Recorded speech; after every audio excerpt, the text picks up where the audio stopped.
And this sergeant came to me one day and said that he was trying to find out which circuit was broken. They would tap in and ring. And if you got an answer only at one end, you knew that there was a break and you knew which direction to go further on. But he said he tapped into a line with a conversation going on. He said it was more an argument. The one end was an officer of the 5th Army headquarters, forward headquarters. The other end was an officer at the ordnance depot.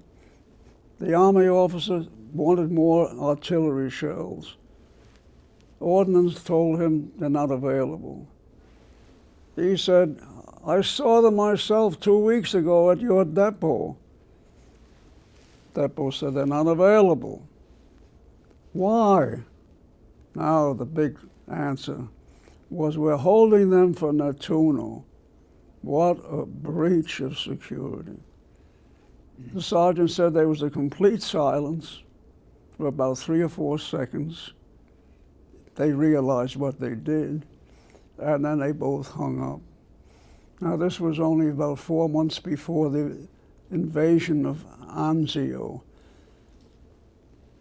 When he said, we're holding them for Nettuno, the sergeant said, what's Nettuno?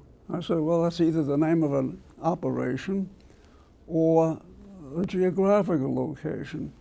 I looked on the map and I found Nettuno. It was 2 or 3 miles east of Anzio, where the invasion called Shingle was made.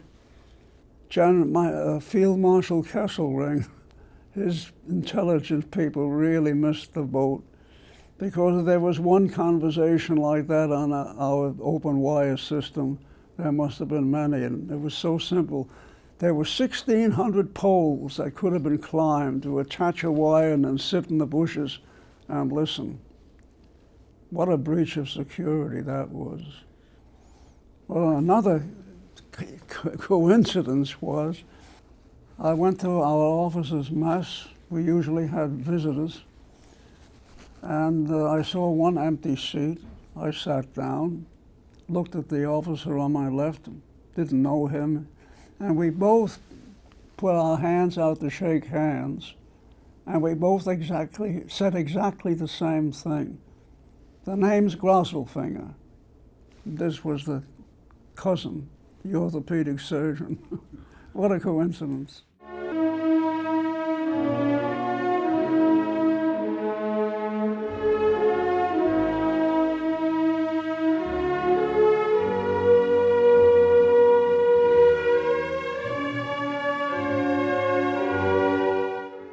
Lawrence A. Day. I had a nickname called Fats because I had a twin brother, and my dad nicknamed us when we were babies, Fats and Pee-wee. The way I got into service was actually a way to get drafted, but this was because I had gone down for the officers' candidate school where I passed the written exam, but my eyes were too bad for the Navy. And the Navy would let you play intercollegiate athletics, which my twin brother and I wanted to do, and the Army wouldn't. So we just decided to wait to get drafted. So then it didn't take long to draft kids in those days. I was in Mason City, Iowa, and they had 2 draft boards, A and B. So we were lucky, we got B, so we had 2 weeks extra grace. The class went down to Des Moines, got entered into the Army, most of them, and came back for graduation, and then they left, and then 2 weeks later they got the rest of us. They said, you can have the Seabees or the Army. I said, what happened to the Marine Corps? And they said, your eyes are too bad. So I said, well, what are the Seabees? Oh, that's a fighting outfit. You fight for an island, and then you build an airfield, and then you defend it. And I said, well, I'll go into that. And I was just outside of Williamsburg, Virginia. And we had 2 weeks, or a month, I think, of basic, maybe 2 months. And then I got called out. They wanted to send me to a malaria control school, which took a month or so, and I missed my battalion. And I was very fortunate there because I would have been in the 132nd Battalion, and they later ended up at Iwo Jima. And then they sent me up to Rhode Island, Providence, Rhode Island, Camp Endicott, just outside of Providence. And that was advanced training. And then after that, they transferred me, and we came back to Providence. Took a troop train, took 7 days to go across the country, and Camp Parks in California. Camps Parks, we were just waiting to get sent overseas, and I drove a dump truck and a cement truck, anything that'd keep you busy there, and they'd give you guard duty periodically. And I don't know why they had us on guard duty inside the camp, but they did around our square block area.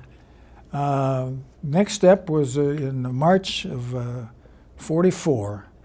We got on the Matsonia, which was the flagship of the Matson Line. They had 2,000 Seabees, 2,000 soldiers, and 400 waves. And waves and officers, and they were on the second deck, and the enlisted men couldn't go up on that deck. And we went to Hawaii, and we landed on Oahu, next to Aloha Tower, which hadn't been fixed yet because it had been damaged in the bombing. And it was St. Patrick's Day, 1944. I got assigned to a lumber yard, and actually we were working with civilians. I drove what they called a heister, which is one of those high wheel things with you clamp the lumber, drive it from one side of the sawmill into the other side. I think they wanted to use the lumber for the Navy. It was the demurrage and the dunnage off of the ships that were for ballast. They used it. That's what I was told, to come into Hawaii, and they would put it on this little semi-large. They had a train there that was half size or something, but they would bring it into the lumber yard, and our people would stack it up, and it was a big lumber yard, okay, just north of Hickam Field. Well, after a year of that, basically, it was just work. We built reefers for the Navy, crated them up, refrigerators, and basically it was just work. Well, the Seabees were formed early in the war, and they used the initial for construction battalions. And because it said CB, they had a B emblem, CB, and carrying a machine gun, and it was a cute little cartoonish type character, and that was the Seabees. When I thought about coming home, we thought about, reuniting with the family, and because of the point system, I didn't have any points, because when you didn't have any dependents, first of all, if you had a dependent, you got 10 points, and you needed 40 points to get out, I think, or 44. And I think I had 20, and I'd been in for 2.5 years. So the Navy didn't recognize overseas. Well, World War II, we were standing up for our ideals, and I think they haven't changed, and we kept them, and we had faith that we were doing the right thing, and so we thought we were on the right side, and I think we still feel that way today. Unfortunately, it seemed like every few years you get a war going, and when I was growing up, there were 3 wars you had to study in school: the Civil War, the Cuban crisis in '98, and the First World War. And since that time, I don't know how many wars we've had, and I kept thinking, they tried the First World War to end all wars, and then we got into the second one, which was even bigger. And for some reason, the human nature, they can't seem to stay out of wars.